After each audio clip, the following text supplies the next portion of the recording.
پاکستان بنا تو بڑے قربانیوں کے بعد بنا، اور اس لیے بنا کہ یہاں اسلام کا نظام چلے گا اور رسول اللہ کی شریعت کے مطابق قانون چلے گا اور حضور کی عزت ناموس پر پیرے کی بات ہوگی۔ اس لیے پاکستان بنا۔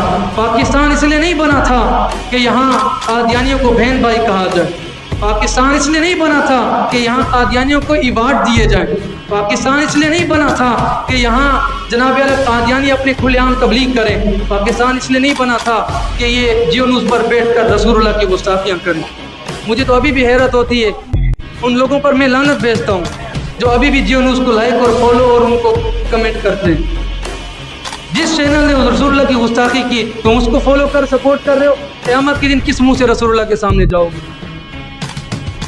اپنے گریبانوں میں جھانکو، مرتے دم تک ان کا بائیکاٹ جاری رکھنا ہے۔ آپ نے سب کچھ برداشت ہو سکتا ہے، رسول اللہ کی عزت ناموس پر حملہ برداشت نہیں ہو سکتا۔